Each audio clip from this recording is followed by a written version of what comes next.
Hi everyone, we're back with Behind the Scenes Live at the Pueblo Zoo, and I am joined by our very special guest, Monique Mullis, who is the park manager at Lake Pueblo State Park. And today, in continuing to give you a daily glimpse into the lives of our animals, we're going to meet Quinn and Sue. But before we get started, Monique, tell me what's coming up at Lake Pueblo. Well, the first thing I can think of is we have the Polar Plunge is coming. That is, of course, put on by several agencies, but the Pueblo County Sheriff's Department is one of the main ones. And that is where people support Special Olympics by plunging into the reservoir. In this case, they don't necessarily plunge as far as jumping, but they kind of plow into the reservoir, but it's still probably as shocking either way. Yeah. So yeah, we look forward to hosting all those folks, and there'll be some good videos and reactions coming, I'm sure. And I bet if Quinn was a cold weather penguin, Quinn would probably want to jump right in as well. Exactly. But we do. I think it's about 70 degrees for our warm weather penguins. And so I want to introduce you to Sue. Sue Greer is our area supervisor who makes sure that our penguin colony is in tip-top shape. And Sue really has a passion for birds. She has been in the zookeeping field for 34 years. And is one of our unique zookeeper in that she's also worked as a registrar at very large zoos, so she can tell you more about that. She has a bachelor's of science in agriculture, and she also serves our wider zoo community as the species survival plan coordinator and stud bookkeeper for the hornbill, wrinkled hornbills, yes. Yeah. Just a few titles. Just a few, exactly. duties. So Sue, tell us about Quinn and Quinn hatched in September 2018, so he's about a year and a half old, and he is due to molt, which is a complete replacement of all his feathers. So he'll earn his stripes, and he'll be an adult. But if we want, why don't you touch and feel those feathers on his back and see what that feels like? It's his little wetsuit. And his little wetsuit, as you can see, is missing on his wings and a little few patches. He needs to molt. And he should, anytime, he should eat extra food to gain extra weight to put him through molt. And then he'll, like I said, earn his stripes. So this is part of the molting process? Well, no, he's kind of lost those and broken those off. That's kind of indicating his wetsuit's at the end of his tenure, and he needs to replace it. Excellent. So I'm going to go ahead and put Quinn down. Busting at the seams. Yeah, he loves this interaction because he gets to run around. Now he likes the camera for sure. He does, and I have a light here that he likes to chase. Penguins would normally be chasing their food in the water, and that's one of the things they miss here. Is we do have some penguins that like to catch their food, but they really like to play and they like to chase things. There we go, a little bit. He's really curious about that. That fuzzy thing on the microphone is definitely more intriguing. Yeah, so he is what's called a juvenile African black-footed penguin, and they're juvenile until they molt and earn their stripes. Then they are an adult. But even then, it would take them a couple more years before they would actually pair up and be successful as, nesting, finding a mate, and nesting, and everything else. Quinn is one of 3 juveniles we have here right now. He has a full brother. Come here, Quinn.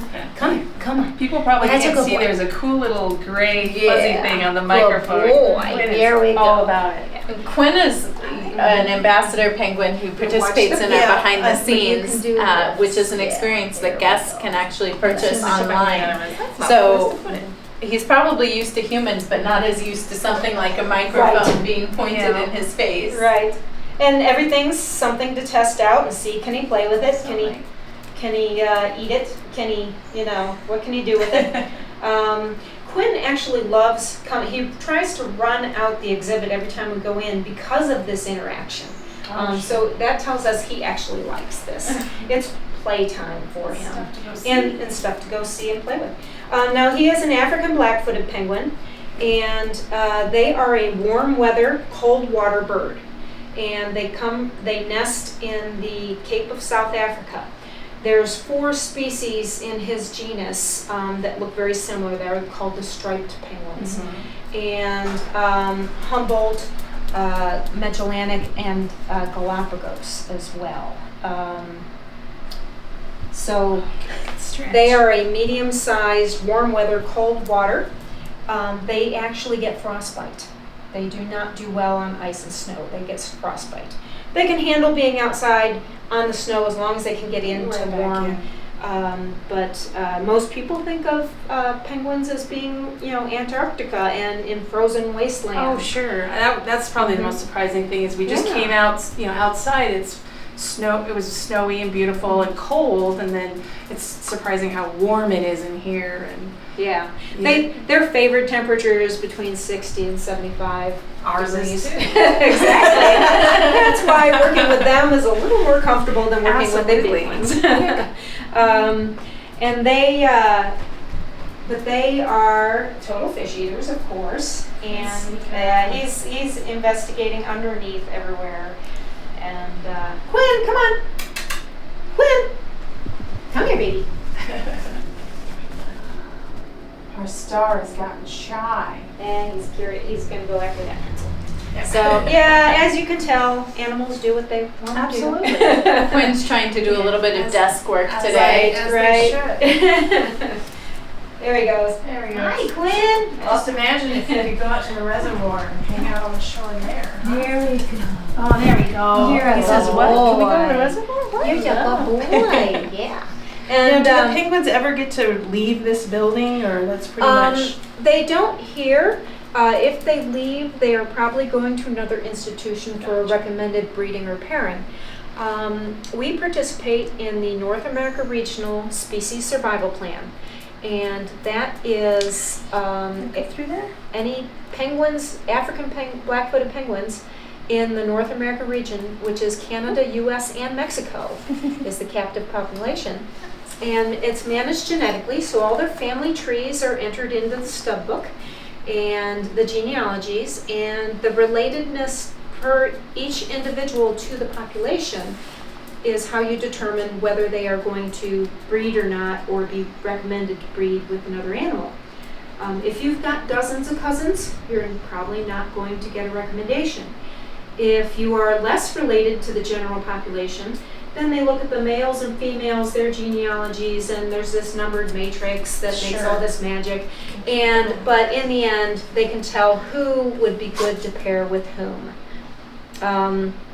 So you don't know this information just yet. So No. you were talking about how he needs to molt and get a little Yeah, older. he'll be an adult find before out. he gets any type of recommendation, and he may not for many years. Sure. It may be until he's a 5 or 6 year old, because they can breed well into their teens in captivity, although they only live 10 to 12 years in the wild.